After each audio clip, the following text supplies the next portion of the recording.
আসসালামু আলাইকুম। আমাদের আজকের গল্প তীর্থযাত্রী। লিখেছেন লোভ তলস্তয়ে।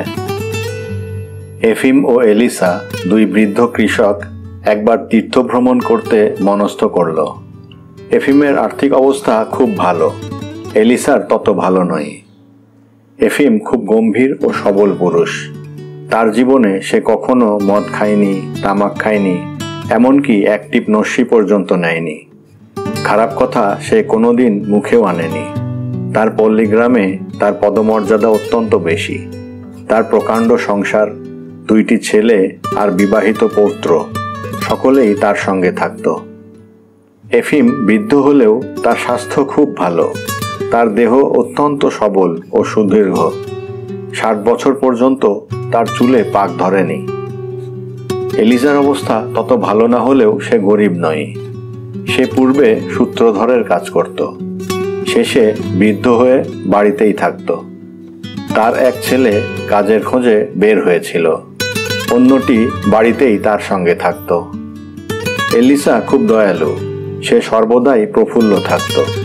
অবশ্য সে মাঝে মাঝে মদ খেত এবং নস্যও গ্রহণ করত। আর গান বাজনায়ও তার শখ ছিল। সে অত্যন্ত শান্তিপ্রিয় ছিল। তাই তার পরিবারস্থ সকল লোক এবং প্রতিবেশী সকলের সঙ্গেই সদ্ভাব ছিল। সে দেখতে বেঁটে, তার রং কালো, ঋষির মতো তার শ্বশ্রু, কেশহীন মস্তক। দুই বৃদ্ধ বহুদিন আগেই প্রতিজ্ঞা করেছিল যে তারা একসাথে জেরুজালেমে তীর্থভ্রমণে বের হবে। কিন্তু এফিলের এত কাজের ভিড় ছিল যে তার কখনো সময় হয়ে ওঠেনি। একটা কাজ শেষ হয়ে গেলে সে আর একটা কাজ আরম্ভ করত। প্রথমত তাকে তার পৌত্রের বিবাহের জোগাড় করতে হলো। তারপর তার কনিষ্ঠ পুত্র যুদ্ধ থেকে ফিরে আসবার প্রতীক্ষায় সে রইল। পুত্র ফিরে আসলে সে একটা নতুন কুঁড়ে ঘর প্রস্তুত করতে আরম্ভ করল। এক ছুটির দিনে দুই বৃদ্ধ কুঁড়ে ঘরের বাইরে একটা কাঠের গুঁড়ির উপর বসে পরস্পর গল্প করছিল। এলিসা বলল, আচ্ছা, আমাদের সেই প্রতিজ্ঞা কবে পূরণ করব? এফিম মুখ বিকৃত করে বলল, আমাদের অপেক্ষা করতে হবে। এবার আমার বড্ড টানাটানি। এই ঘরখানা তৈরি করতে আরম্ভ করে মনে করলাম যে 100 টাকার বেশি কিছু হলেই হবে। কিন্তু এর মধ্যেই 300 টাকা খরচ হয়ে গেছে। তবুও ঘরের কাজ শেষ হয়নি। আসছে গ্রীষ্মকাল অবধি আমাদের দেরি করতে হবে। ঈশ্বরের ইচ্ছে হলে তখন নিশ্চয়ই যাব। এলিসা বলল, আমার মনে হয় আমাদের যাওয়া বন্ধ রাখা উচিত নয়। আমাদের এখনই যাওয়া উচিত। বসন্তকালটাই সবচাইতে ভালো সময়। হ্যাঁ, সময় ভালো বটে, কিন্তু আমার ঘরের কি করব? সেটা তৈরি না করে যাব কি করে? কেন, তোমার বুঝি কারোর ওপরে ভার দিয়ে যাবার জো নেই? তোমার ছেলে এ ভার খুব নিতে পারে। কি রকম? আমার বড় ছেলেকে আমি বিশ্বাস করি না। সে কখনো কখনো খুব বেশি মদ খায়। দেখো ভাই, আমরা মরে গেলে আমাদের ছাড়াও কাজ চলতে পারে। আর তোমার ছেলের এখন থেকে এসব বিষয়ে কিছু জ্ঞানও হওয়া আবশ্যক। সে খুবই ঠিক কথা, কিন্তু যে একটা কাজ আরম্ভ করে সে সেটাকে সম্পূর্ণ দেখতে চায়। সেটাকে শেষ না করে সে যেতে পারে না। তাহলে ভাই, আমাদের এত কাজ রয়েছে যে সেগুলো সব শেষ করে যাওয়া অসম্ভব। যেদিন মেয়ে ছেলেরা কাপড় কাচ্ছিল, ইস্টারের জন্য বাড়িঘর পরিষ্কার পরিচ্ছন্ন করছিল, এখানে এটা সেখানে সেটা করে করে তারা সব কাজ ঠিক করে উঠতে পারেনি। তাই আমার বড় বৌমা বলছিল, ঈশ্বরের নিকট আমাদের কৃতজ্ঞ থাকা উচিত যে এই সব ছুটির দিন আমাদের জন্য অপেক্ষা না করেই চলে আসে। আমরা যত কঠিন পরিশ্রমই করি না কেন, এর জন্যে আগেই আমাদের প্রস্তুত হয়ে থাকা উচিত। আমার বৌমা কথাটা বলেছে ঠিক। সে খুব বুদ্ধিমতী। এফিম চিন্তা করতে লাগলো। সে বলল, ঘরটা তৈরি করবার জন্যে কতগুলো টাকা ব্যয় হয়ে গেল। শুধু হাতে তো সেখানে যাওয়া যায় না। আমাদের অন্তত 100 টাকা চাই। 100 টাকা তো একেবারে সোজা কথা নয়। এলিসা হেসে বলল, একবার বন্ধু পথে এসো। আমার চাইতে তোমার 10 গুণ টাকা বেশি আছে, তবুও তুমি কেবল টাকার কথাই বলো। বলো কবে আমরা রওনা হব। আমার হাতে যদিও এখন কিছু নেই, কিন্তু তখন আমার যথেষ্ট টাকা জোগাড় হবে। না হয় 8-20 মৌচাক আমার প্রতিবেশীকে বিক্রি করব। সে অনেক দিন থেকেই সেগুলো কিনতে চেয়েছে, যদি মৌচাকে মৌমাছির ঝাঁক এসে পড়ে তোমার যথেষ্ট মধু হবে, তখন তোমাকে ভাই পস্তাতে হবে। পস্তাতে হবে না ভাই, শুধু পাপকার্য ভিন্ন। আমি অন্য কোনো কাজের জন্য আমার জীবনে দুঃখিত হইনি। আত্মার চেয়ে বেশি মূল্যবান জিনিস আর কিছুই নেই। তা ঠিক বটে, তবুও বাড়ির জিনিসগুলো এমনি তুচ্ছ করা উচিত নয়। কিন্তু যদি আত্মাকে তুচ্ছ করি সে তো আরও খারাপ। প্রতিজ্ঞা করেছিলাম, চলো যাই। সত্যি সত্যি বলছি, চলো এবারই যাই। এলিসা তার বন্ধুকে সম্মত করালো। বিশেষভাবে চিন্তা করে পরদিন ভোরবেলা এফিম এলিসার কাছে এসে বলল, তুমি ঠিকই বলেছ ভাই, চলো যাই। কখন কি হয় বলা যায় না তো। জীবন ও মৃত্যু ঈশ্বরের হাতে। শক্তি থাকতেই আমাদের যাওয়া উচিত। এবারেই আমরা যাব।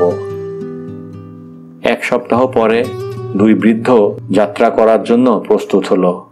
এফিমের যথেষ্ট টাকা ছিল। সে নিজের 100 টাকা নিল ও তার স্ত্রীর হাতে 200 টাকা রাখলো।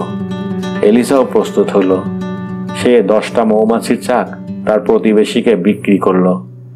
গ্রীষ্মকাল পর্যন্ত যত মৌমাছি তাতে এসে মধু সংগ্রহ করবে তা তার প্রতিবেশী পাবে। চাক বিক্রি করে সে 70 টাকা পেল। 100-এর বাকি টাকা সে বাড়ির অন্যান্য লোকের টাকা নিয়ে পূরণ করল। তার স্ত্রীর যে কয়েকটি টাকা ছিল তা সে স্বামীকে দিল। পুত্রবধূ যা জমাতে পেরেছিল সেই টাকাও দিল। এফিম তার জ্যেষ্ঠ পুত্রকে সকল কাজই বুঝিয়ে দিল। কখন কত ঘাস কাটতে হবে, জমিতে সার দিতে হবে এবং কিভাবে সেই কুঁড়ে ঘরখানিকে সম্পূর্ণ করতে হবে ইত্যাদি সকল কাজের উপদেশ দিল। এদিকে এলিসা তার স্ত্রীকে শুধু বলল, সে যেন তার প্রতিবেশীর সঙ্গে মধু নিয়ে কোনো অন্যায় আচরণ না করে। তার প্রতিবেশী যা পাবে তাই যেন সে পায়। তাকে যেন ঠকানো না হয়। সংসারের কোনো কথাই সে উল্লেখ করল না। সে শুধু বলল, প্রয়োজন অনুসারে কোনটা কি করতে হবে তোমরাই বুঝে শুনে ঠিক করবে। দুই বৃদ্ধ প্রস্তুত হলো। গ্রামের লোকেরা পথে খাবার পিঠা ও পায়ে জড়াবার জন্য বনাতের কাপড় ইত্যাদি সব প্রস্তুত করে দিল। তারা নতুন নতুন জুতা পরে রওনা হলো। তাদের পরিবারস্থ সকলেই সঙ্গে সঙ্গে গ্রামের শেষ প্রান্ত পর্যন্ত গেল। তারপর তারা বিদায় গ্রহণ করে তীর্থ ভ্রমণে বের হলো। এলিসা অত্যন্ত হৃষ্টচিত্তে বাড়ি থেকে বের হয়েছিল। গ্রামের বাইরে আসা মাত্রই সে বাড়ির সকল কথা ভুলে গেল। এলিসা কেবল ভাবছিল সে কি করে তার বন্ধুকে খুশি রাখবে, কাকে কোনো রকম কর্কশ কথা বলবে না, কি রকমে তারা গন্তব্যস্থানে পৌঁছাবে এবং সেখান থেকে শান্তি ও ভালোবাসা নিয়ে আবার বাড়িতে ফিরবে। রাস্তা দিয়ে চলতে চলতে সময়ে সময়ে সে যে মনে মনে প্রার্থনা করছিল, কখনো বা কোনো ঋষি চরিত্র স্মরণ করছিল। রাস্তায় যখন কারো সাথে তার দেখা হতো কিংবা রাত্রে বিশ্রাম করার জন্য কোথাও থাকতো, সে সরল সুমিষ্ট ব্যবহারে সকলকে তুষ্ট করত, সবার সাথে ধর্মের কথা বলতো। এভাবে অত্যন্ত প্রফুল্ল চিত্তে সে চলতে লাগলো। সে কেবল একটা জিনিস ত্যাগ করতে পারল না, সেটা নস্যি। সে প্রায়ই নস্যি গ্রহণ করত। যদিও সে নস্যির কৌটা ফেলে এসে বড়ই অসুবিধায় পড়েছিল, তথাপি রাস্তায় লোকদের কাছে সে নস্যি নিত। মাঝে মাঝে এক টিপ নস্যি নিত আর একটু পিছনে পড়ত। এফিমও খুব জোরে চলতে লাগলো। সেও কারো অনিষ্ট করেনি কিংবা বাজে কথা বলেনি। কিন্তু এলিসার মতো তার মন অত হালকা ছিল না। তার মনে কেবল সাংসারিক ব্যাপারের কথা উঠছিল। তার ছেলেকে এটা কিংবা সেটা সবকিছু বলা হয়নি। সে ঠিক করে সব কাজ করতে পারবে তো? রাস্তায় চলতে চলতে সে যদি দেখতে পেত যে আলু রোপণ করা হচ্ছে কিংবা গাড়ি করে জমির সার আনা হচ্ছে, তখনই সে থমকে দাঁড়াতো এবং ভাবত, সে যে রকম করে বলে এসেছে তার ছেলে সেরকম করে এসব কাজ করছে কিনা। এই রকম ভাবতে ভাবতে তার মাঝে মাঝে ইচ্ছা হতো যে সে ফিরে গিয়ে ছেলেকে এসব কাজ দেখিয়ে দেয় অথবা নিজেই সেগুলি করে। 5 সপ্তাহ ধরে দুই বৃদ্ধ ক্রমাগত চলছিল। তাদের বাড়িতে তৈরি জুতা ক্ষয় হয়ে যাওয়ায় ছোট রুশিয়াতে অর্থাৎ রুশিয়ার দক্ষিণ ভাগ পৌঁছেই তারা নতুন জুতা কিনল। বাড়ি ত্যাগ করার পরে যখন তারা ছোট রুশিয়ায় এসে পৌঁছালো, সেখানে সকল লোকই তাদের যত্ন করে খাওয়াতে লাগলো। এমনকি তারা নিজেদের ভেতর ঝগড়াও করত, কে ওই আগন্তুকদের জায়গা দেবে। সকলেই নিজের নিজের ঘরে স্থান দিতে চাইতো, খাওয়াতে চাইতো। তারা আদর যত্ন করত, কিন্তু অতিথিদের নিকট এক পয়সাও নিত না। তাছাড়া তাদের যাবার সময় পথে খাবার জন্যে তাদের ব্যাগের ভিতর রুটি, এমনকি ভালো ভালো কেক পর্যন্ত ঢুকিয়ে দিত। এইভাবে বিনা খরচে তারা ছোট রুশিয়ার প্রায় 500 মাইল পথ অতিক্রম করল। ছোট রুশিয়া পার হয়ে তারা আর একটা প্রদেশে এসে পড়ল। এই প্রদেশের একটা জেলায় সেবারে একেবারে ফসল হয়নি। সে দেশের কৃষকরা তবুও তাদের থাকার জন্য কিছুই নিল না, কিন্তু বিনা খরচে তাদেরকে খাওয়াতে পারল না। কখনো কখনো তারা রুটি পেত না, অতিরিক্ত দাম দিয়ে তাদের রুটি সংগ্রহ করতে হতো। শেষে এমন হলো যে রুটি আর পাওয়া যেত না। দেশে ভয়াবহ দুর্ভিক্ষ চলছিল। ধনী লোকরা নিঃস্ব হয়ে পড়ল। 1 বছর শস্য না হয় গরিব লোকদের আর কোনো সংস্থান থাকলো না। বড় লোকরা নিজেদের সব ভালো ভালো জিনিসপত্র বিক্রয় করতে লাগলো। মধ্যবিত্ত লোকদের বাড়িঘর সব গেল, আর গরিবরা সর্বস্ব খুইয়ে ভিক্ষা করতে লাগলো। তাদের শত শত লোক অনাহারে প্রাণ ত্যাগ করতে লাগলো।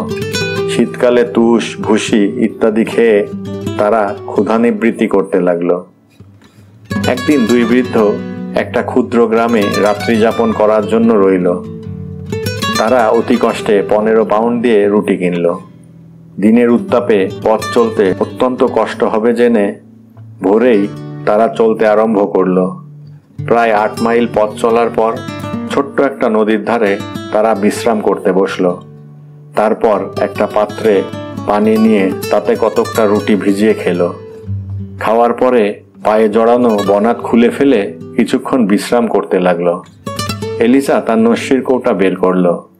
আফিম তার দিকে চেয়ে মাথা নেড়ে বলল, এ কি রকম? তুমি এই নোংরা অভ্যেসটা কিছুতেই ত্যাগ করতে পারো না? এলিসা হাত নেড়ে বলল, আমার চেয়ে এই অভ্যেসটার শক্তি অনেক বেশি। একটু পরেই তারা উঠল, আবার চলতে লাগলো। রৌদ্রের তেজ তখন অত্যন্ত প্রখর। এলিসা অত্যন্ত ক্লান্ত।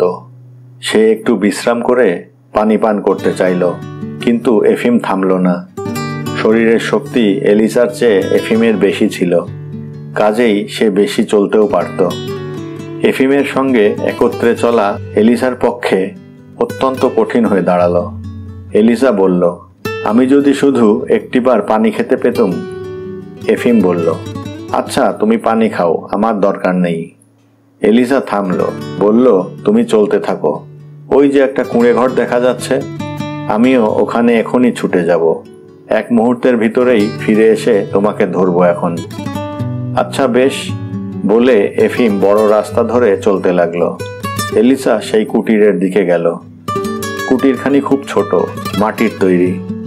নিচেকার দিকটায় কালো রং, উপরের দিকে খানিকটা চুনকাম করা। বহু আগে প্রস্তুত সেই মাটির দেওয়াল ভেঙে পড়েছে।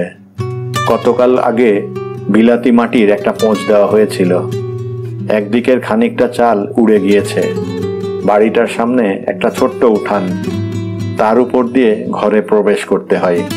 এলিসা উঠানে গিয়ে দেখল যে ঘরের চারিদিকে যে ধাড়ি আছে তারই এক পাশে একজন দীর্ঘ শ্বশ্রুহীন লোক শুয়ে পড়ে আছে। সে নিশ্চয়ই প্রথমে ছায়ায় শুয়েছিল, কিন্তু মধ্যাহ্নের উত্তপ্ত রোদ এসে তার উপর পড়েছে।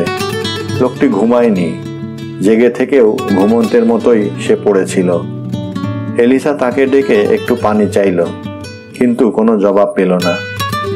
এলিসা মনে করল এ হয়তো পীড়িত কিংবা ভালো লোক নয়। দরজার কাছে গিয়ে শুনতে পেল যে একটি শিশু কাঁদছে। দরজায় একটি ছোট ঘা দিল ও কড়া ধরে শব্দ করতে লাগলো। সে ডেকে বলল, কর্তা। কোনো জবাব পেল না। তখন লাঠি দিয়ে সে জোরে ঘা দিতে শুরু করলো।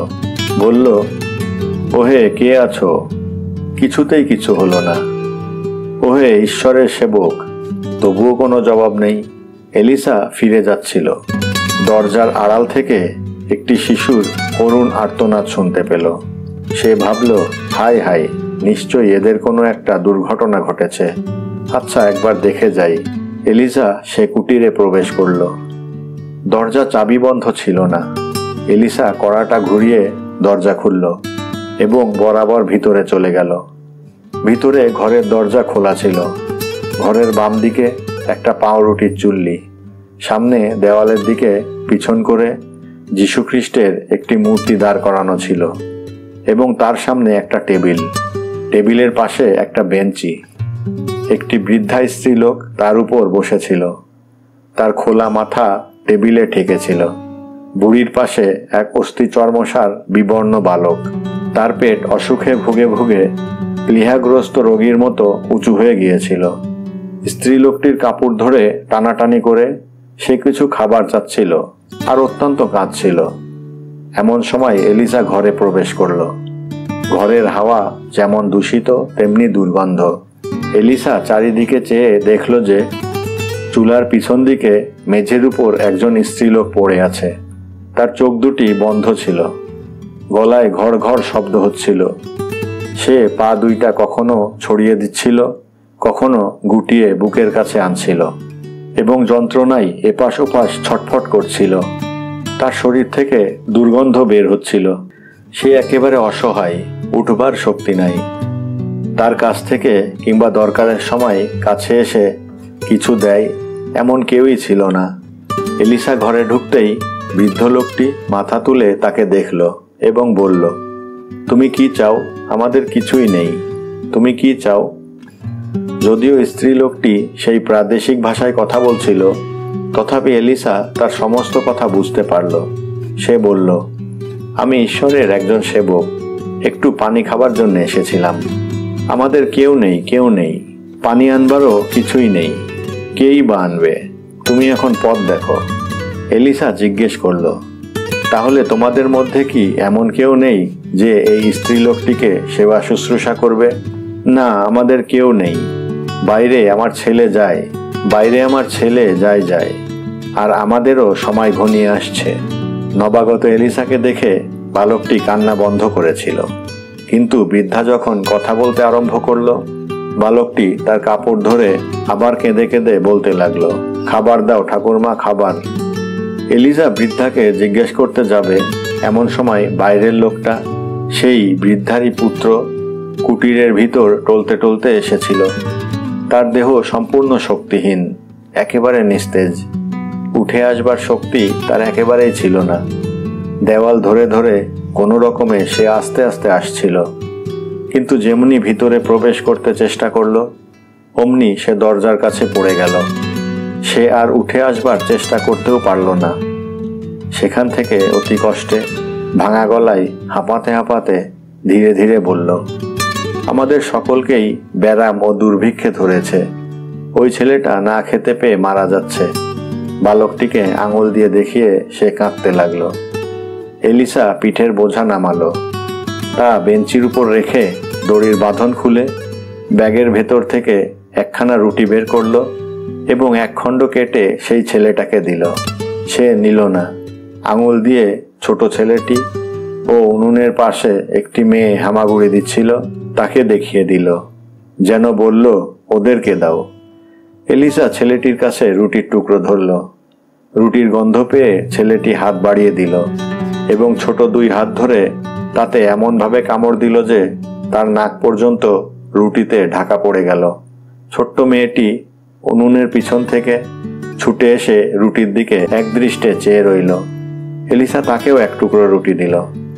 তারপর আর এক টুকরো কেটে বৃদ্ধা স্ত্রী লোকটিকে দিল।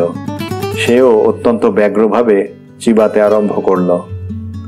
স্ত্রীলোকটি বলল, যদি একটু পানি আনা যেতে পারত, ওদের গলা একেবারে শুকিয়ে গেছে। কাল আমি কিছু পানি আনতে চেষ্টা করেছিলাম, কাল না আজকে, কি জানি আমার মনে নেই। যাই হোক, আমি পড়ে গেলাম, আর যেতে পারলাম না। যদি কেউ না নিয়ে থাকে তো কলসিটা সেখানে পড়ে আছে।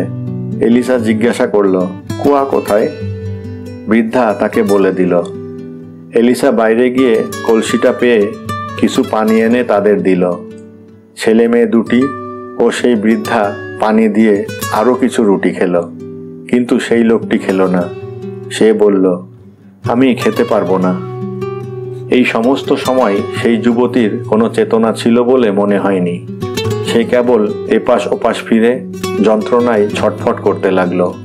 একটু পরেই এলিসা গ্রামের দোকানে চলে গেল এবং কিছু ময়দা, নুন ও তেল কিনে আনলো।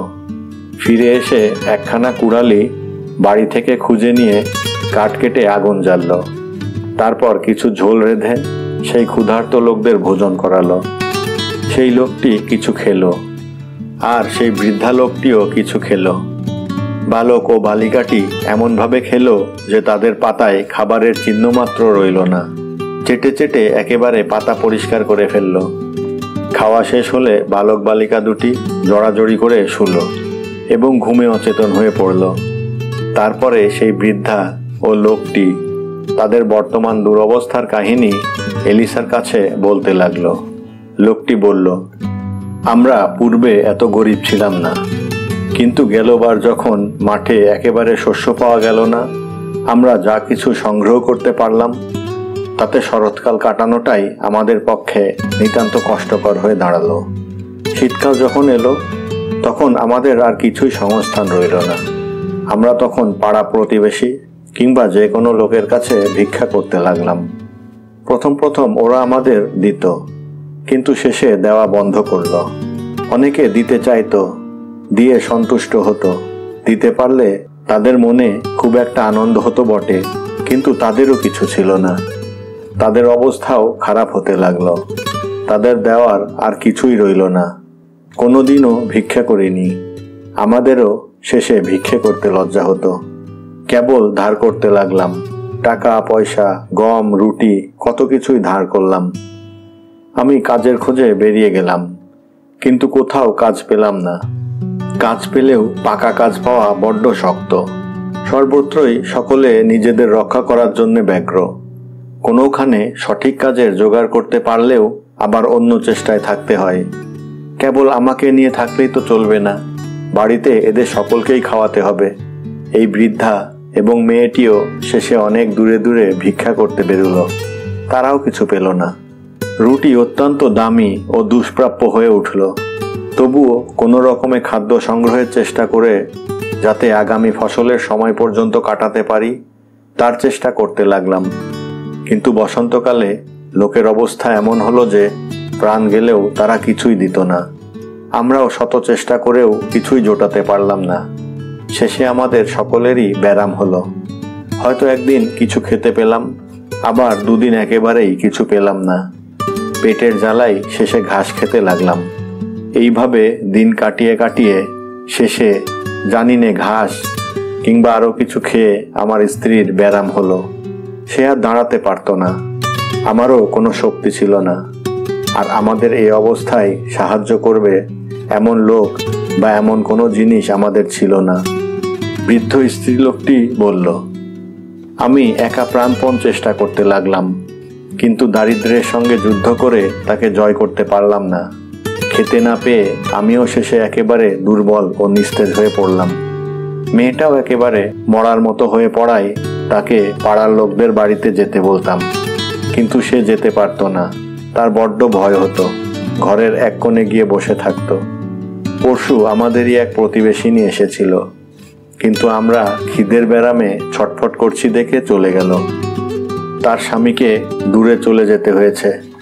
তারও নিজের ছোট ছেলেদের খাওয়াবে এমন কিছুই নেই। আমাদের উপায়ান্তর নেই বলেই এখানে মৃত্যুর প্রতীক্ষায় আমরা পড়েছিলাম। তাদের এই কাহিনী শুনে এলিসা তার বন্ধু এফিমের সাথে সেদিন সাক্ষাৎ করার আশা ছেড়ে দিল। সমস্ত রাত্রি সে তাদের সঙ্গেই থাকলো। সকালবেলা উঠেই নিজের বাড়ির মতো সেখানে সংসারের কাজ আরম্ভ করলো। তারপর সে ময়দা ঠাসতে আরম্ভ করলো। বৃদ্ধ স্ত্রীলোকটি তাকে সাহায্য করতে লাগলো। তারপর সে আগুন জ্বাললো। ঘরে কিছুই ছিল না। কাজেই সে ছোট মেয়েটিকে সঙ্গে নিয়ে অত্যন্ত প্রয়োজনীয় কতগুলি জিনিস আনার জন্য পাড়ায় গেল।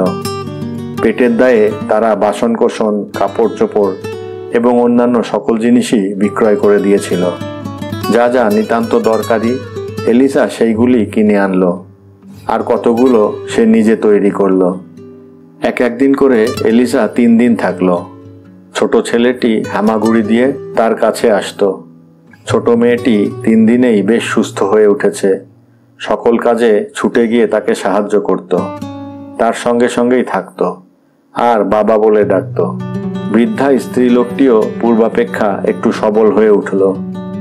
কোনো রকমে প্রতিবেশীদের নিকট যেতে পারত। লোকটাও অনেকটা সুস্থ বোধ করল এবং বের হতে পারল। কেবল সেই লোকটির স্ত্রী উঠতে পারল না, কিন্তু তারও 3য় দিবসে চেতনা হলো এবং খেতে চাইল। এলিসা ভাবল, বেশ, পথের মাঝে আমার এত সময় নষ্ট হবে তা আমি কখনো ভাবিনি। আমি এখন যাব। 3 দিন শেষ হয়ে গেল, তবুও এলিসা সেখানে থাকলো। ওখানে গ্রীষ্মকালে একটা উৎসব হয়। লোকে উপবাস করে এবং উপবাস ভঙ্গের দিন সকলেই উৎসব করে থাকে। এলিসার সেখানে থাকবার 4র্থ দিনই সেই উপবাস ভাঙার দিন। সে ভাবল, এদের সঙ্গে আজকের দিনটা থেকে এই উৎসবটা করব, উপোস ভাঙব, কিছু জিনিসপত্র কিনব এবং এদের সঙ্গে মিলেমিশে আজকের উপোসের পরে খাওয়া দাওয়ার আনন্দে যোগ দেব। কাল সন্ধ্যার সময় আবার যাত্রা করব। এলিসা সেই মতলবেই গ্রামের ভিতরে প্রবেশ করে উৎসবের উপযোগী ময়দা, দুধ প্রভৃতি কিনে আনলো। বৃদ্ধা রান্না করতে লাগলো। এলিসাও তাকে যথাসাধ্য সাহায্য করল। পরের দিন ব্রত পালনের জন্য রুটি ছেঁকে রাখা হলো। সেদিন এলিসা স্থানীয় গির্জায় গিয়ে প্রাণ খুলে উপাসনা করল। সেই দিনই সেই রুগ্ন স্ত্রী উঠে বসল। তার ব্যারাম একটু ভালো হলো, এমনকি সে অল্প অল্প চলতে পারল। তার স্বামী দাড়ি কামিয়ে একটু পরিষ্কার পরিচ্ছন্ন হলো এবং বৃদ্ধা স্ত্রী লোকটি তার জামা কেচে পরিষ্কার করে দিলে সেই জামা পরল। সেই গ্রামের একজন ধনী কৃষকের কাছে তার চাষের জমি ও ঘাসের মাঠ বন্ধক ছিল। আগামী শস্যের সময় পর্যন্ত যাতে সে ওই জমি চাষ করতে ও ময়দানের ঘাস নিতে পারে, তার জন্য সে গিয়ে ধনী কৃষকের কৃপা ভিক্ষা করল। কিন্তু হতাশ চিত্তে সে সন্ধ্যার সময় ফিরে আসলো এবং কাঁদতে লাগলো। ধনী দরিদ্রের বেদনা বোঝে না। সে কোনো দয়ায় প্রকাশ করেনি, শুধু বলল, টাকা নিয়ে এসো। এলিসা আবার ভয়ানক চিন্তায় পড়ল। সে ভাবতে লাগলো, এখন ওরা কি রকম করে বাঁচবে? অনেকে ঘাস কাটবে, বিক্রি করবে, তাদের ঘাসের জমি আছে, কিন্তু এদের তো কিছুই নেই। এরা ঘাসই বা পাবে কোথায়? ঘাসের জমি সবই বন্ধক রয়েছে। গম পেকে উঠবে, সকলেই তা কেটে এনে তাতে বাঁচতে পারবে, কিন্তু এদের তো কিছুই নেই। এদের 9 বিঘা জমিই তো সেই ধনী চাষাটার কাছে বাঁধা পড়েছে। আমিও যে এখান থেকে চলে যাব, এদের আবার পূর্বেকার মতো যে অবস্থায় আমি এসে দেখতে পেয়েছিলাম সেই অবস্থাই হবে। এলিসার মনে যাওয়া আর না যাওয়া নিয়ে একটা ঘোর সমস্যা, একটা দ্বন্দ্ব উপস্থিত হলো। অনেক আলোচনা ও সমালোচনার পর স্থির করলো যে সেদিন রাতে তাদের ছেড়ে যাবে না, তার পরের দিন পর্যন্ত অপেক্ষা করবে। বাইরের প্রাঙ্গণে সে ঘুমাতে গেল। ঘুমানোর আগে বারবার ঈশ্বরের নাম স্মরণ করল, কিন্তু কিছুতেই তার ঘুম আসলো না। সমস্ত রাত্রি শুয়ে শুয়ে ভাবতে লাগলো কি করবে, কিছুই স্থির করতে পারল না। সে যাবার জন্য খুব ব্যাকুল হয়েছিল। তার যথেষ্ট সময় ও অর্থ ব্যয় হয়ে গিয়েছে, কিন্তু সেই লোকগুলির জন্য তার অত্যন্ত দুঃখও হতে লাগলো। সে নিজেকে নিজে বলতে লাগলো, এর আর শেষ নেই। প্রথম ওদের জন্য একটু পানি আনলাম আর 1 টুকরা রুটি দিলাম, কিন্তু এই সামান্য একটু থেকে আমি কতদূর চলে এসেছি। ওই একটু কাজ করে যাব মনে করলাম, কিন্তু কোত্থেকে কোথায় এসে কি রকম ভাবে জড়িয়ে পড়লাম। এখন আবার শস্যের জমি, ঘাসের মাঠ, এসব উদ্ধার করবার সমস্যাই হচ্ছে প্রধান। যদি টাকা দিয়ে জমি ছাড়িয়ে দিই তাহলে আবার একটা গরুও কিনতে হয়, আর গম কেটে কেটে গাড়ি বোঝাই করে নেবার জন্যে একটা ঘোড়ারও দরকার। এলিসা একটা ভাবনার কুণ্ডলীর মধ্যে আবদ্ধ হলো। যাত্রা করে আসছে তীর্থ করতে, কিন্তু সেই গন্তব্যস্থানে আর যাওয়া হলো না। এলিসা উঠল। তার কোটটা ভাঁজ করে বালিশের মতো করে মাথায় দিয়েছিল। সেটা তুলে পকেট থেকে নস্যির কৌটা বের করলো এবং মাথাটা সাফ হবে মনে করে 1 টিপ নস্যি গ্রহণ করলো। কিন্তু মাথা সাফ হলো না। তার মনে তখন একটার পর একটা চিন্তা প্রবেশ করতে লাগলো। সে ক্রমাগত ভাবতে লাগলো, কিছুই স্থির করতে পারল না। একবার যাওয়া উচিত মনে করে, কিন্তু ওই লোকদের প্রতি দয়া তাকে সে সংকল্প হতে বিরত রাখে। কিছুই স্থির করতে না পেরে অবশেষে জামাটা ভাঁজ করে মাথায় দিয়ে আবার শুয়ে পড়ল। অনেকক্ষণ এইভাবে শুয়ে থেকে সূর্য উদয়ের পূর্বে মোরগ ডেকে উঠলে তার একটু ঘুম আসলো। তখন হঠাৎ মনে হলো যেন কে তাকে জাগিয়ে দিল। সে যেন দেখলো যাওয়ার জন্য সে পোশাক পরছে, আর কাঁধে সেই বোঝা, হাতে সেই লাঠি। দরজা এমনভাবে খোলা আছে যেন সে অতি কষ্টে তার ভেতর দিয়ে গলে যেতে পারে। সে যেতে উদ্যত, কিন্তু তার পিঠের বোঝাটা দরজায় আটকে গেল। সে ছাড়াতে চেষ্টা করল, কিন্তু তার পায়ে জড়ানো চওড়া পট্টি আবার কিসে আটকে গেল। সে যেতে পারল না। সে বোঝাটা সজোরে টানল, দেখল দরজায় সেটা আটকে নেই। ছোট মেয়েটি সেটা ধরে টেনে রেখেছে আর চিৎকার করে বলছে, খাবার দাও বাবা, খাবার। এলিসা পায়ের দিকে চেয়ে দেখল ছোট বালকটি তার পায়ের পট্টি ধরে রয়েছে। গৃহস্বামী ও বৃদ্ধা স্ত্রী লোকটি জানালা দিয়ে তার পানে তাকিয়ে আছে। এলিসা উঠে বসল এবং স্পষ্ট করে নিজেকেই বলল, কালকে আমি এদের ক্ষেত ছাড়িয়ে আনব এবং একটা ঘোড়াও কিনে দেব। খন্দের সময় অবধি চলতে পারে এই পরিমাণ ময়দা, আর ছেলে মেয়েগুলোর জন্যে একটা গরু কিনতে হচ্ছে। যদি এগুলো না করি তাহলে সমুদ্রের ওপারে যাকে দেখতে পাচ্ছি তাকে হারিয়ে ফেলব। এখনো প্রভু আমার অন্তরে আছেন বটে, কিন্তু আমাতে তিনি আর থাকবেন না। এরপর এলিসা গভীর নিদ্রায় মগ্ন হলো। সকালে বিছানা ত্যাগ করে সে মহাজনের বাড়িতে গিয়ে শস্যক্ষেত্র ও ঘাসের জমি টাকা দিয়ে ছাড়িয়ে নিল এবং ফেরার সময় একখানি কাস্তে কিনে আনলো। তারপরে লোকটিকে ঘাস কাটতে পাঠিয়ে নিজে গ্রামের ভেতর চলে গেল। যেতে যেতে শুনল বিক্রয়ের জন্য একটি ঘোড়া ও একখানা গাড়ি আছে। বিক্রেতার সঙ্গে সাক্ষাৎ করে গাড়ি ঘোড়া দুই কিনে ফেলল। তারপর এক বস্তা ময়দা কিনে গাড়িতে তুলে একটা গরু কিনবার মতলবে বের হলো। যেতে যেতে দুইজন স্ত্রীলোকের কথাবার্তা তার কানে গেল। তারা সেই প্রাদেশিক ভাষায় বললেও সে তাদের কথা বেশ বুঝতে পারল। তাদের একজন বলল, বোধহয় তারা প্রথমে তাকে চিনতে পারেনি, একজন সাধারণ লোক বলেই মনে করেছিল। একটু পানি খাবার জন্যেই সে বাড়িতে এসেছিল বটে, তারপর সে রয়ে গেল। এখন তাদের জন্য কত সব জিনিস কিনেছে তা একবার ভেবে দেখো দেখি। তারা বলল যে সে তাদের জন্য গাড়ি ঘোড়াও আজকে সকালে কিনে এনেছে। এরকম লোক জগতে বেশি নেই, একে একবার দেখে আসা উচিত। এলিসা সব শুনল, বুঝতে পারল তাকে প্রশংসা করা হচ্ছে। সে আর গরু কিনতে না গিয়ে ঘোড়াটাকে সাজ পরিয়ে গাড়ি হাঁকিয়ে সোজা সেই কুটিরের দিকে চলে আসলো। সে বাড়িতে পৌঁছালে বাড়ির সকল লোক গাড়ি ঘোড়া দেখে বিস্মিত হলো। তারা মনে মনে ভাবল ঘোড়াটা হয়তো তাদের জন্যই আনা হয়েছে, কিন্তু কিছুই জিজ্ঞাসা করতে পারল না। তারপর সেই লোকটি এসে বাইরের দরজা খুলে বলল, তুমি কোত্থেকে একটা ঘোড়া আনলে বলো তো? এলিজা বলল, কেন, আমি কিনে আনলাম, এটা খুব সস্তায় বিক্রি হচ্ছিল।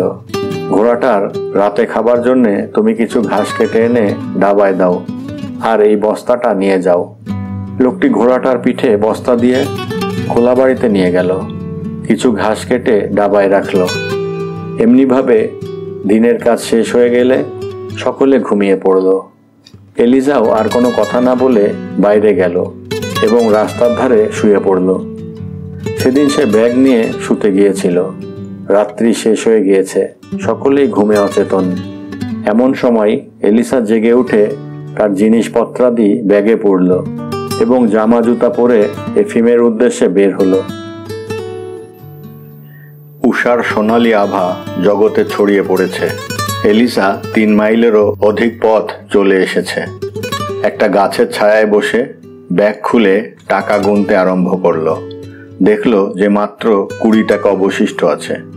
সে ভাবল, এই ক টাকা নিয়ে সমুদ্র পেরিয়ে যাবার চেষ্টা বৃথা। পথে যদি ভিক্ষে করে যেতে হয় তাহলে সেটা একেবারে না যাওয়ার চাইতে খারাপ হবে। আর এফিম আমাকে ছাড়াও জেরুজালেমে পৌঁছাবে এবং সেখানকার মন্দিরে আমার নামে একটা আলো জ্বেলে দেবে। এখন আমার সম্বন্ধে কথা হচ্ছে এই যে জীবনে আমার ব্রত পূরণ করতে পারবো না। দয়াল প্রভুর কাছে প্রতিজ্ঞা করেছিলাম, প্রতিজ্ঞা রক্ষা হলো না, এই আমার ভয়। কিন্তু তিনি এতই দয়ালু যে সকল পাপীকেই তিনি ক্ষমা করেন। এলিসা উঠল, ব্যাগ বন্ধ করে কাঁধে তুলল এবং বাড়ির দিকে ফিরে চলল। সেই গ্রামের ভেতর দিয়েই ফিরবার পথ, কিন্তু পাছে কেউ তাকে চিনতে পারে এই ভয়ে সে পথে না গিয়ে অনেক দূর ঘুরে আবার পুরাতন রাস্তা ধরে দ্রুত চলতে লাগলো। বাড়ি থেকে আসার সময় সারাটা পথ তার কাছে অত্যন্ত কঠিন বলে মনে হয়েছিল, কিন্তু ফেরার সময় ঈশ্বরের কৃপায় সে সেই বন্ধুর পথে এমনইভাবে চলতে লাগলো যে একটু ক্লান্তিও বোধ করল না। এত সুদীর্ঘ পথ পায়ে চলে যাওয়া তার কাছে ছেলে খেলার মতো খুব সহজ বলেই মনে হলো। লাঠি ঘুরাতে ঘুরাতে 40 থেকে 50 মাইল পথ সে রোজ চলতে লাগলো। ক্রমে এলিসা বাড়ি পৌঁছালো।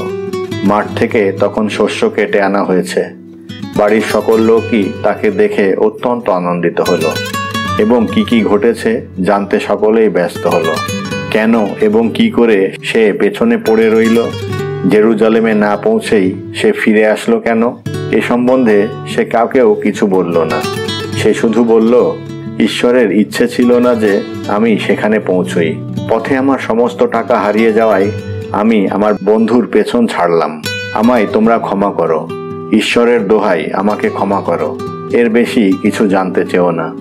এলিসার কাছে বাকি যে টাকা ছিল তা সে তার স্ত্রীকে দিল। তারপর সংসারের সব খবর একে একে জিজ্ঞেস করল। সব কাজই সুশৃঙ্খলার সাথে সম্পন্ন হয়েছে, কোনো কাজেই তুচ্ছ তাচ্ছিল্য করা হয়নি। সংসারের সকলেই মিলেমিশে শান্তিতে দিন যাপন করছিল। এফিমের বাড়ির লোকরাও তার ফিরে আসার কথা সেই দিনই শুনতে পেল এবং এফিমের সংবাদ জানার জন্য ছুটে আসলো। এলিসা তাদেরকে একই জবাব দিল, এফিম খুব জোরে চলতে পারে, ক্রমশ একটু একটু করে আমি পিছিয়ে পড়ছিলাম, তাকে আবার ধরব মনে করলাম, কিন্তু নানান বিঘ্ন ঘটতে লাগলো। আমার টাকা হারিয়ে গেল, আর বেশি দূর যাওয়ার সম্বল আমার রইল না, কাজেই ফিরতে হলো। এটা শুনে সকলেই আশ্চর্যান্বিত হয়ে গেল। এলিসার মতো বুদ্ধিমান লোক এমনই বোকার মতো কাজ করলো। বাড়ি থেকে বের হলো অথচ সেখানে গেল না, পথে সব টাকা হারিয়ে ফেললো, এ কি রকম? তবে সে আদৌ যাত্রাই বা করেছিল কেন? যাই হোক, লোকের বিস্ময় আর কয়দিন থাকে। প্রথম 2-1 দিন এটা নিয়ে কথা হলো বটে, কিন্তু সকলেই শেষে এটা ভুলে গেল। এলিসাও এটা ভুলে গিয়ে বাড়ির কাজে মনোনিবেশ করলো। ছেলে নিয়ে সে শীতকালের জন্য জ্বালানি কাঠ কেটে রাখলো। বাড়ি থেকে যাওয়ার সময় যে সকল মৌচাক তার প্রতিবেশীর নিকট বন্ধক রেখে গিয়েছিল তাতে বসন্তকালে ঝাঁকে ঝাঁকে মৌমাছি এসেছে এবং প্রচুর মধু জমা হয়েছে। কোন কোনটা বাধা দিয়েছিল তা স্ত্রী প্রথমে তাকে বলল না, কিন্তু এলিসার সবই মনে ছিল। সে 10টার পরিবর্তে 17টা মৌচাক তার প্রতিবেশীকে দিল। শীতকালে প্রয়োজনীয় সমস্ত দ্রব্য জোগাড় করে সে তার ছেলেকে একটা কাজের খোঁজে পাঠালো। নিজে বাড়িতে থেকে গাছের ছালের জুতার উপরে নানা পাত দিয়ে মুড়ে বিক্রি করে বেশ 2 পয়সা আয় করতে লাগলো। বাড়ির ও মাঠের সব কাজও করতে লাগলো। দিনরাত সে কেবল কাজেই ব্যস্ত থাকত। যেদিন এলিসা সেই কুটিরের দরিদ্র ও পীড়িত লোকদের কাছে এসে আর যেতে পারল না, সেখানেই রয়ে গেল, সেই সমস্ত দিনটা মাঠের মাঝে এফিমের প্রতীক্ষায় বসে রইল। সে কিছু দূরে গিয়েই বসেছিল। প্রতীক্ষায় থাকতে থাকতে ক্লান্তি বোধ করল, একটু ঘুমালো, আবার উঠে বসে পথের দিকে চেয়ে রইল। কিন্তু এলিসা আর ফিরল না। চেয়ে চেয়ে তার এত কষ্ট হচ্ছিল যে সে আর চেয়ে থাকতে পারল না। তবু বন্ধুর ফিরে আসবার আশায় ব্যাকুল প্রতীক্ষায় থাকলো। এদিকে পশ্চিম আকাশে সূর্য হেলে পড়লেন, কিন্তু এলিসাকে আর দেখা গেল না। এফিম ভাবল, সম্ভবত সে আমাকে ফেলে এগিয়ে গেছে, কিংবা আমি যখন ঘুমিয়ে পড়েছিলাম সে হয়তো গাড়ি পেয়ে আমাকেই ধরবার জন্যে তাতেই চলে গেছে, কিন্তু আমাকে দেখতে পাইনি। না দেখেই বা যাবে কি করে? রাস্তার পাশেই তো ছিলাম, এ তো বেশ দেখতে পাওয়া যেত। এখন কি করি? ফিরে যাব কি? সে যদি এগিয়ে গিয়ে থাকে আর আমি যদি ফিরে যাই তাহলে তার সঙ্গে দেখা হবে না, সে তো আরো খারাপ হবে। তার চাইতে বরং এগিয়ে চলে যাই। আজকে রাতে থাকবার জায়গায় আমাদের নিশ্চয় দেখা হবে। এফিম চলতে লাগলো। একটা গ্রামে থাকবার জায়গায় এসে একটা পাহারাওয়ালাকে এলিসার সম্বন্ধে খানিকটা বর্ণনা করে বলে রাখলো যে সে যদি আসে তবে তাকে যেন সেখানে নিয়ে যাওয়া হয়। কিন্তু সে রাত্রে এলিসা আর আসলো না। এফিম আবার চলতে লাগলো। মাথায় টাক একজন বৃদ্ধকে যেতে দেখেছ কিনা এ কথা সকলকে জিজ্ঞেস করতে করতে গেল, কিন্তু কেউই তাকে দেখেনি। এটা শুনে এফিম আশ্চর্যান্বিত হলো। সে মনে মনে ভাবতে ভাবতে চলল, ওডেসায় কিংবা জাহাজে আমাদের নিশ্চয়ই দেখা হবে। এলিসার বিষয় নিয়ে সে আর বেশি মাথা ঘামালো না। পথে আর একজন তীর্থযাত্রীর সঙ্গে তার সাক্ষাৎ হলো। তার পোশাক পুরোহিতের মতো। এই যাত্রী আর একবার জেরুজালেমে গিয়েছিল। তারা দুজনেই এক রাত্রি এক জায়গায় থাকলো। তারপর আবার একত্রে চলতে লাগলো। তারা নির্বিঘ্নে ওডেসায় পৌঁছালো। সেখানে জাহাজের জন্য 3 দিন তাদেরকে অপেক্ষা করতে হলো। অন্যান্য যাত্রীদেরও সেই একই অবস্থা। এফিম এলিসার সম্বন্ধে আরো অনেককে জিজ্ঞাসা করলো, কিন্তু কেউ তাকে দেখেনি। 5 টাকা দিয়ে জাহাজে যাবার পাসপোর্ট পেল।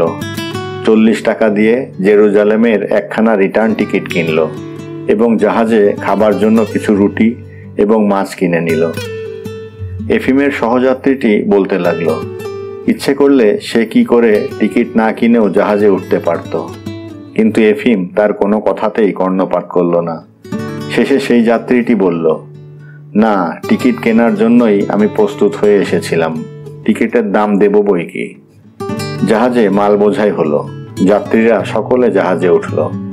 এফিমও তার সঙ্গীকে নিয়ে জাহাজে উঠল। নোঙর তোলা হলে জাহাজ ছেড়ে দেওয়া হলো। সমস্ত দিন জাহাজখানি নিরাপদে চলতে লাগলো। কিন্তু সন্ধ্যা হয় এমন সময় ঝড় উঠে বৃষ্টি আরম্ভ হলো এবং জাহাজ দুলতে লাগলো। ক্রমে ভেতরে পানি প্রবেশ করতে লাগলো। আরোহীদের ভয় হলো। স্ত্রীলোকরা চিৎকার করে কাঁদতে লাগলো। যারা একটু দুর্বল ছিল তারা জাহাজের ভিতরে নিজেদের বাঁচাবার জন্য এদিক সেদিক ছুটাছুটি করতে লাগলো। এফিমেরও খুব ভয় হলো, কিন্তু সে কোনো কথা বলল না বা তার ভয় প্রকাশ করল না।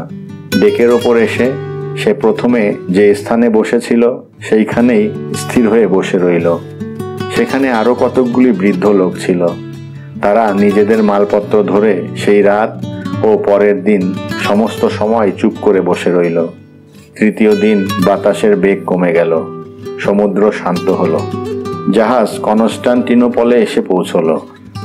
বহু যাত্রী তীরে উঠে সেন্ট সোফিয়ার গির্জা দেখতে গেল। এফিম জাহাজেই থেকে গেল এবং কিছু সাদা রুটি কিনল। 24 ঘন্টা তারা সেখানেই রয়ে গেল। তারপর আবার জাহাজ ছেড়ে দেওয়া হলো।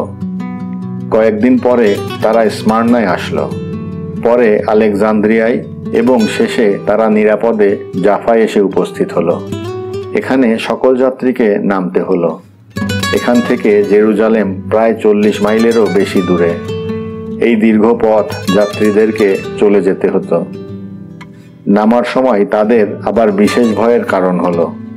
জাহাজের ডেক থেকে নৌকায় চড়ে তাদের তীরে উঠতে হলো।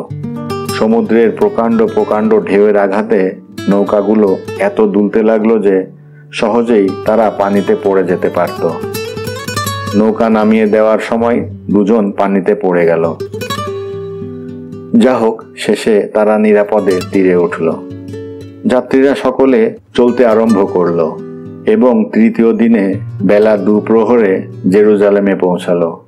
তারা শহরের বাইরে একটা রাশিয়ান হোটেলে থাকলো। সেখানে তাদের পাসপোর্ট সব নিয়ে নেওয়া হলো। শেষে মধ্যাহ্নভোজের পর এফিম তার আগের সেই সহযাত্রীর সাথে জেরুজালেমের স্থান সকল দেখতে লাগলো। তখনও যাত্রীদের মন্দিরের ভিতরে প্রবেশ করার অনুমতি দেওয়া হয়নি। তারা সকলেই প্রধান ধর্মযাজকের বাসস্থানে গেল। সকলে মিলিত হলে পুরুষ ও স্ত্রীগণ আলাদা আলাদা হয়ে খালি পায়ে গোল হয়ে বসল। তাদের পা মুছিয়ে দেওয়ার জন্য তোয়ালে হাতে করে একজন সন্ন্যাসী আসলো। সেখানকার সকলেরই পা সে ধুয়ে মুছে দিয়ে চুম্বন করল। এফিমেরও পা ধুয়ে মুছে সে চুম্বন করল। তখন সন্ধ্যার ছায়া মাটিতে নেমে এসেছে। উপাসনার সময় হয়েছে। এফিম দাঁড়িয়ে প্রার্থনা করল। মন্দিরে মন্দিরে বাতি বসালো। গির্জায় উপাসনায় যাতে তার পিতামাতার নাম উল্লেখ করা হয় সেজন্য সে তার নাম লেখা ছোট বই বিতরণ করল। ধর্মধ্যক্ষের আশ্রমে তাদের সকলকে খাদ্য ও পানীয় দেওয়া হলো। সেদিন সেই পর্যন্তই। পরদিন এফিমের সহযাত্রী তাকে সকল স্থানই বেশ করে দেখালো এবং কোন জায়গায় কত দর্শনী দিতে হবে তাও তাকে বলে দিল। দুপুরে হোটেলে ফিরে এসে তারা বিশ্রাম করার উদ্যোগ করছিল। এমন সময় সেই যাত্রীটি কাপড় চোপড় খুঁজে চিৎকার করে বলে উঠল, আমার টাকা চুরি হয়েছে। আমার মোট 30 টাকা ছিল, 2খানা 10 টাকার নোট ছিল, আর সব টাকার ভাঙানি ছিল। সে একটা গভীর দীর্ঘশ্বাস ত্যাগ করে খুব দুঃখ প্রকাশ করতে লাগলো।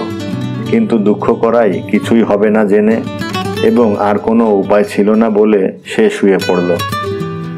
এফিম শুয়ে পড়ল, কিন্তু শুয়েই ঘুমিয়ে পড়ল না। সেই যাত্রীটির টাকা চুরি সম্বন্ধে নানা চিন্তা তার মনে উদয় হতে লাগলো। সে ভাবল, এই টাকা কেউ চুরি করেনি। আমার মনে হয় না যে এর টাকা ছিল। সে কোনোখানে কাকেও টাকা দেয়নি। যে সকল জায়গায় টাকা দেওয়ার দরকার সে কেবল আমাকেই দিতে হয়েছে। উপরন্তু একটা টাকা সে আমার কাছ থেকে ধার করেছে। এইরূপ চিন্তা করতে করতেই এফিম নিজেকে মনে মনে তিরস্কার করতে লাগলো। একটা মানুষকে বিচার করবার আমার কি অধিকার আছে? এরূপ চিন্তা করা মহাপাপ। যাক, আমি আর এ সম্বন্ধে ভাবব না। কিন্তু অন্যায় বিষয়ে চিন্তা করতে করতে তার আবার সেই যাত্রীর কথা মনে পড়ল। সে ভাবল, টাকার প্রতি তার কেমন নজর। তার টাকা চুরি হবে এ যে অসম্ভব বলে মনে হচ্ছে। তার কিছুই ছিল না, এ সবই ওর তৈরি করা কথা। সন্ধ্যা হয় এমন সময় তারা উঠল এবং যে গির্জায় যীশুখ্রিস্টের কবর আছে সেই গির্জায় রাত্রির উপাসনার জন্য গেল। সেই যাত্রীটি এফিমের পাশে পাশেই থেকে তার সঙ্গে সকল জায়গায় গেল। তারা গির্জায় আসলো।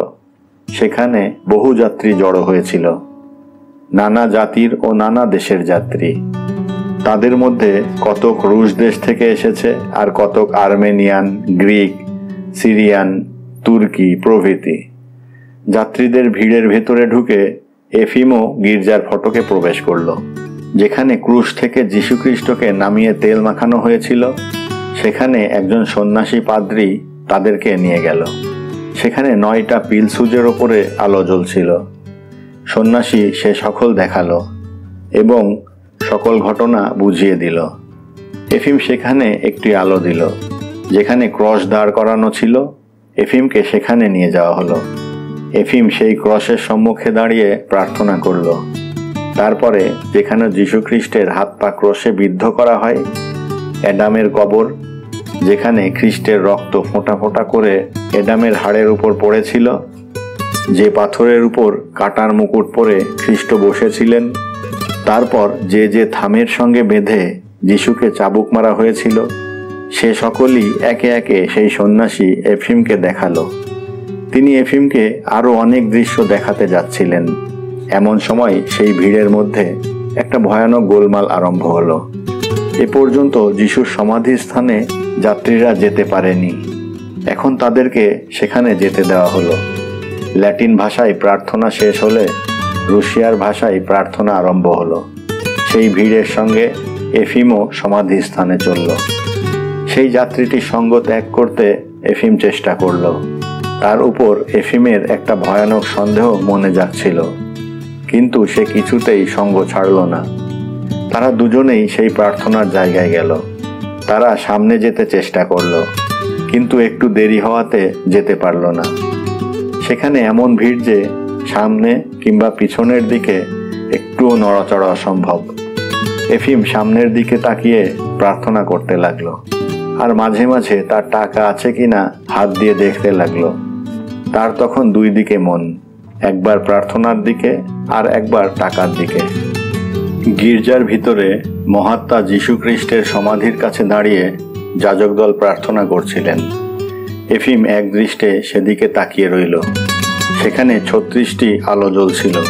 বহু লোক দাঁড়িয়েছিল। সকলের মন ভক্তিতে নুয়ে পড়েছে, মুখ উজ্জ্বল। এফিম হঠাৎ চমকিত ও বিস্মিত হলো।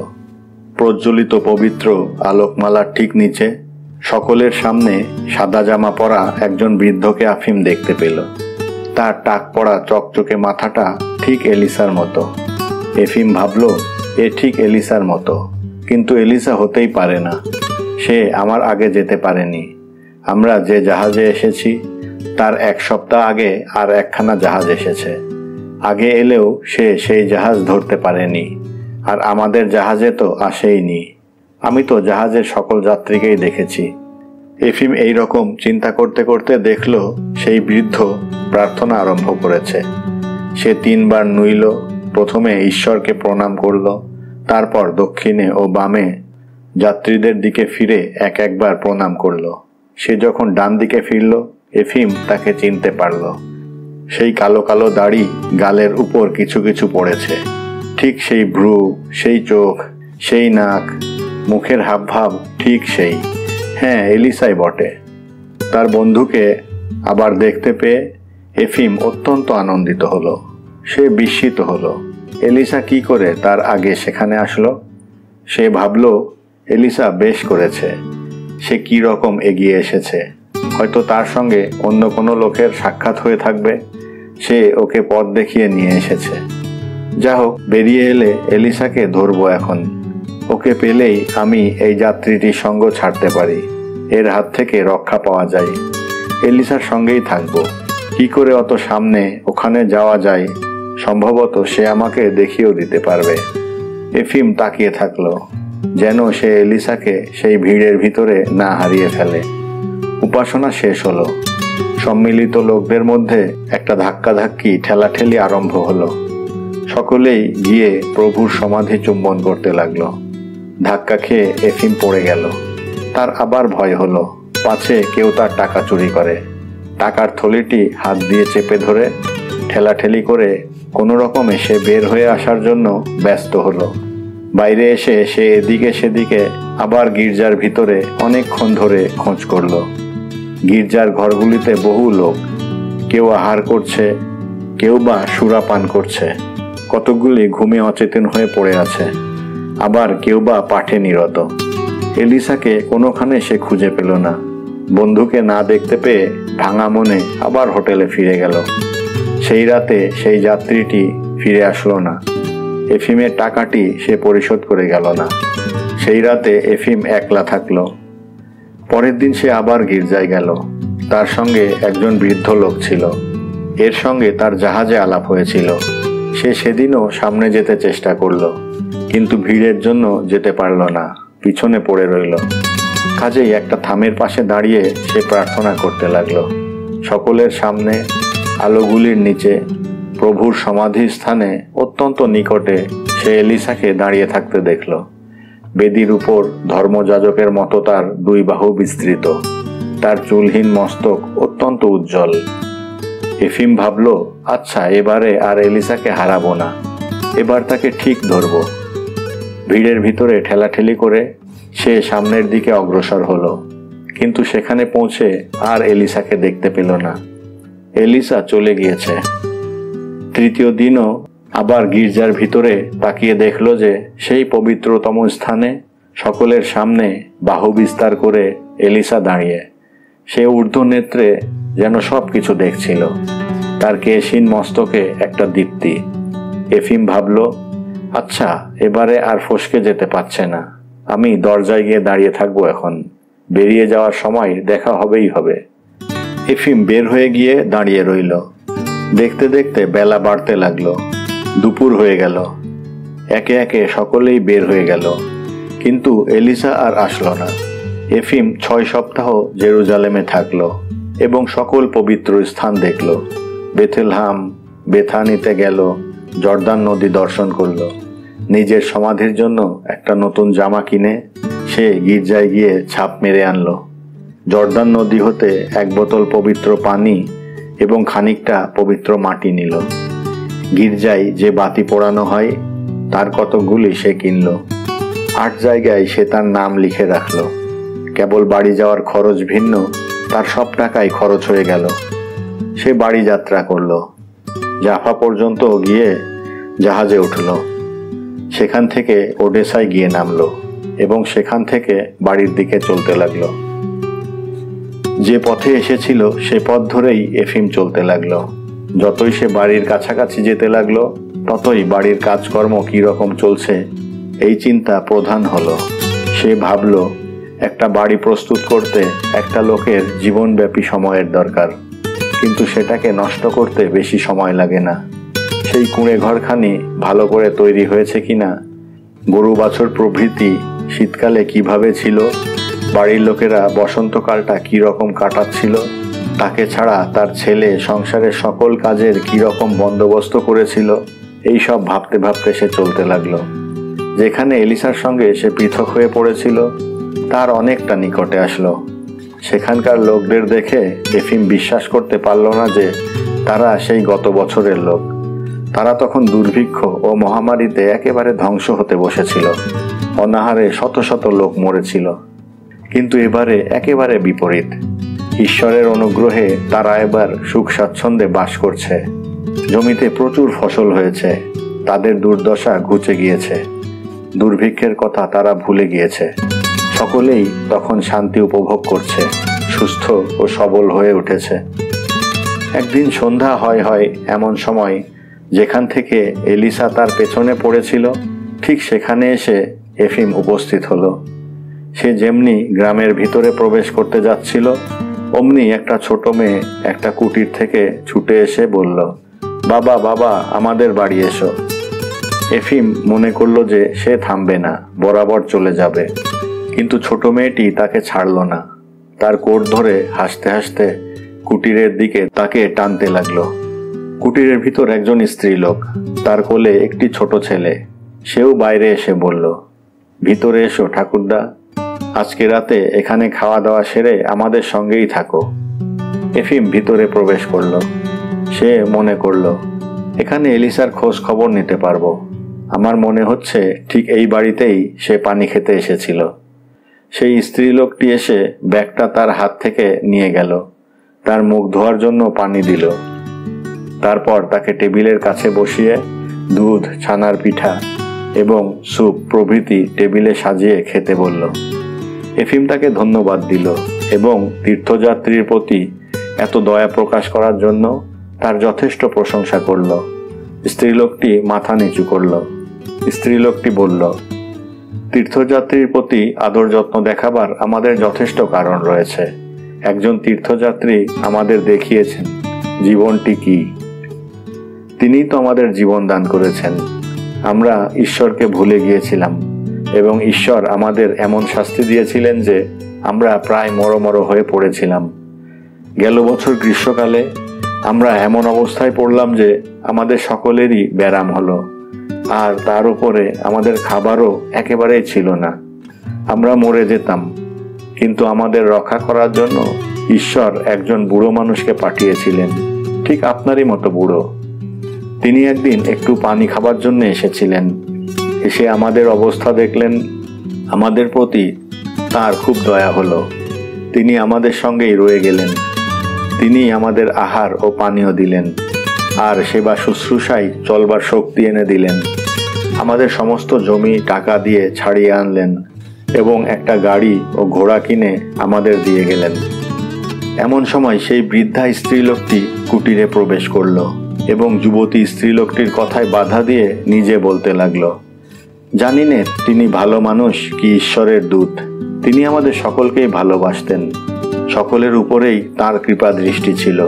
তার নামটি পর্যন্ত আমাদের না বলে চলে গেলেন। জানি নে কার নাম করে প্রার্থনা করব। আমাদের সেই অবস্থা যেন এখনো আমার চোখের সামনে ভাসছে। সবই যেন পরিষ্কার দেখতে পাচ্ছি। এখানে আমি মৃত্যুর অপেক্ষায় পড়েছিলাম। এমন সময় টাক পড়া এক বুড়ো ঘরে ঢুকলেন। তাকে দেখতে বিশেষ কিছু নয়। তিনি এসে একটু পানি চাইলেন। আমি পাপী, তাই মনে করলাম এখানে কি করতে এসেছে। কিন্তু ভেবে দেখুন দেখি তিনি আমাদের জন্য কি করলেন। যেই তিনি আমাদের দেখলেন তিনি তার ব্যাগটা এখানেই রেখে খুললেন। ছোট মেয়েটি সেই সময় তাদের কথায় যোগ দিল। সে বলল, না ঠাকুরমা, ব্যাগটা সে প্রথমে ঘরের মাঝখানটার এখানে রেখেছিল, তারপরে সে সেটাকে বেঞ্চির উপর তুলল। তারপর সে যা যা বলেছিল ও তাদের জন্য করেছিল, কোথায় সে বসতো, কোথায় সে শুতো, তাদের প্রত্যেককে সে কি কথা বলেছিল সেইগুলি মনে করে তারা তা নিয়ে আলোচনা করতে লাগলো। রাতে সেই কৃষক ঘোড়ায় চড়ে বাড়ি ফিরে আসলো। সেও কীরকম ভাবে তাদের সঙ্গে থাকতো তা বলতে লাগলো। যদি তিনি না আসতেন তাহলে আমাদের পাপে আমরা মারা যেতাম। ঈশ্বর ও মানুষের উপরে রাগ করে হতাশ হয়ে আমরা মারা যাচ্ছিলাম। তিনি এসে আমাদের তুললেন, চলবার শক্তি দিলেন। তার দ্বারা আমরা ঈশ্বরকে চিনতে পারলাম, বিশ্বাস করতে শিখলাম যে মানুষের ভিতরে দেবত্ব আছে। ঈশ্বর তার মঙ্গল করুন। আমরা পশুর মতো বাস করছিলাম, তিনি আমাদের পশুত্ব দূর করে মানুষ করে তুললেন। এফিমের খাবার দেওয়া হলো। আহারের পরে তারা শোয়ার স্থান দেখিয়ে দিল। এফিম শুলো বটে, কিন্তু ঘুমালো না। সে এলিসার কথা ভুলতে পারল না। শুয়ে কেবল তার কথাই ভাবতে লাগলো। সকলের সামনে জেরুজালেমে এলিসাকে সে যে 3 বার দেখেছিল, সে তাই মনে করতে লাগলো। এফিম ভাবল, সেই আগে গিয়েছিল। আমার তীর্থযাত্রার উদ্দেশ্য ঈশ্বর পূর্ণ করুন আর নাই করুন, কিন্তু নিশ্চয়ই তিনি ওর উদ্দেশ্য পূর্ণ করেছেন, ওর প্রার্থনা তিনি শুনেছেন। পরদিন সকালবেলা এফিম তাদের কাছে বিদায় গ্রহণ করল। তারাও তার পুঁটুলির ভিতরে পিঠা পুড়ে দিয়ে কাজে বের হলো। এফিম আবার চলতে লাগলো। এফিম 1 বছর আগে বাড়ি থেকে যাত্রা করেছিল। তখন ছিল বসন্তকাল। আবার বসন্তকাল ফিরে আসলো। একদিন সন্ধ্যার সময় সে বাড়ি পৌঁছালো। তার পুত্র তখন বাড়িতে ছিল না, সে কোথায় যেন গিয়েছিল। সে খুব বেশি মদ খেয়ে বাড়িতে আসলো। এফিম তাকে নানা কথা জিজ্ঞেস করতে লাগলো। প্রত্যেক কথার উত্তরে এবং বিভিন্ন ব্যাপার থেকে বুঝতে পারা গেল যে এফিমের অনুপস্থিতিকালে তার ছেলে বিগড়িয়ে গিয়েছে, সমস্ত টাকা অপব্যয় করেছে এবং সকল কাজেই উদাস ভাব দেখিয়েছে। সে পুত্রকে তিরস্কার করতে লাগলো। পুত্র খুব কড়া কড়া জবাব দিল। পুত্র বলল, কেন তুমি বাড়িতে থেকে নিজে সব কাজ করলে না? তুমি নিজেই সব টাকা নিয়ে চলে গেলে, আর এখন আমার কাছে টাকা চাইতে এসেছ। এফিমের অত্যন্ত রাগ হলো এবং ছেলেকে প্রহার করল। পরদিন সকালবেলা সে গ্রামের মোড়লের কাছে ছেলের বিরুদ্ধে নালিশ করার জন্য গেল। যখন সে এলিসার বাড়ির পাশ দিয়ে যাচ্ছিল, তার বন্ধু এলিসার পত্নী ঘরের বারান্দা থেকেই তাকে আদরের সাথে ডাকলো। সে বলল, আপনি কেমন আছেন? জেরুজালেমে নিরাপদে যেতে পেরেছিলেন তো? এফিম থামল। সে বলল, হ্যাঁ, ঈশ্বরের কৃপায় সেখানে যেতে পেরেছিলাম। তোমার স্বামীকে হারিয়ে ফেলেছিলাম। শুনতে পেলাম সে নির্বিঘ্নে বাড়ি এসে পৌঁছেছে। বৃদ্ধা স্ত্রীলোকটি কথা বলতে বড় ভালোবাসত। সে বলল, হ্যাঁ, সে ফিরে এসেছে। বহুদিন আগেই সে ফিরে এসেছে। মেরির স্বর্গারোহণের দিন অর্থাৎ 5ই আগস্টের একটু পরেই সে ফিরে এসেছিল। ঈশ্বর যে তাকে এখানে পাঠিয়ে দিয়েছেন তাতে আমরা সকলেই সুখী। তাকে ছাড়া জীবনটা যেন কেমন নিরস বোধ হচ্ছিল। তার কাছে বেশি কাজ আর আশা করতে পারি না। আর কাজ করবার বয়সও তার চলে গেছে। তবুও সেই সংসারের কর্তা। সে যখন বাড়ি থাকে তখন সকলেরই যেন আনন্দ। আমাদের ছেলের সেদিন কি রকম আনন্দ হয়েছিল। সে বলে, বাবা যখন বাড়ি থাকে না, বাড়ি থেকে দূরে চলে যায়, তখন সব ফাঁকা ফাঁকা মনে হয়, যেন সূর্যের মুখ না দেখে অন্ধকারে রয়েছি। তাকে ছাড়া বড্ড নিরস বোধ হচ্ছিল, বড্ড কষ্ট হচ্ছিল। আমরা তাকে বড্ড ভালোবাসি আর তার খুব যত্নও করি। সে এখন বাড়ি আছে কি? হ্যাঁ, বাড়িতেই আছে। সে এখন মৌমাছি নিয়ে আছে। এবারে মৌচাকে ঝাঁকে ঝাঁকে মাছি এসে পড়েছে, আর এত মধু জমেছে যে সে তার জীবনে আর কখনো দেখেছে বলে বোধ হয় না। সে আরো বলে, আমাদের পাপের জন্যই ঈশ্বর আমাদের পুরস্কার দিচ্ছেন না। আসুন না, আপনাকে আবার দেখতে পেলে সে অত্যন্ত খুশি হবে। এফিম কাছে গেল। এলিসার গায়ে একটা সাদা জামা। জেরুজালেমের মন্দিরের ভিতরে যীশুখ্রিস্টের সমাধির পার্শ্বদেশে তাকে এফিম যেভাবে দেখতে পেয়েছিল, আবার এখানেও তাকে ঠিক সেভাবেই দেখতে পেল। বৃক্ষের তলায় দাঁড়িয়ে, চোখ দুটি উপরে তোলা, বাহু বিস্তৃত, উজ্জ্বল মস্তকে ঠিক তেমনি প্রজ্বলিত দীপশিখার মতো গাছের পাতার ফাঁক থেকে প্রভাত সূর্যের কিরণ পতিত হয়ে চকচক করছিল। আর সোনালি রঙের মৌমাছিগুলি জ্যোতিমণ্ডলের মতো তার মাথাটি ঘিরে উড়ছিল। ঠিক তেমনি প্রফুল্ল প্রশান্ত মুখখানা। এফিম থামল। তার বন্ধু পত্নী স্বামীকে ডেকে বলল, ওগো শুনছো, এই যে তোমার বন্ধু এসেছে।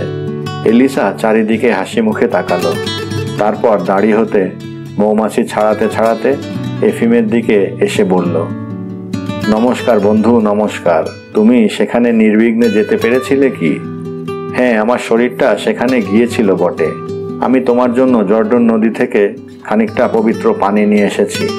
এর জন্য তোমাকে আমার বাড়িতে যেতে হবে। জানি নে আমার চেষ্টা ও উদ্যমে ঈশ্বর সন্তুষ্ট হয়েছেন কিনা। এলিসা বলল, বেশ, ঈশ্বরকে ধন্যবাদ দাও। যিশু তোমার মঙ্গল করবেন। এফিম খানিকক্ষণ মৌন হয়ে রইল।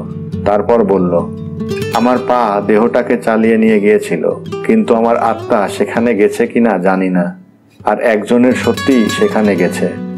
এলিসা তার কথায় বাধা দিয়ে বলল, সে ভগবানের কাজ ভাই, সে ভগবানের কাজ। এফিম বলল, ফিরে আসবার সময় তুমি আমার পিছনে পড়ে যে বাড়িতে ছিলে সেখানে গিয়েছিলাম।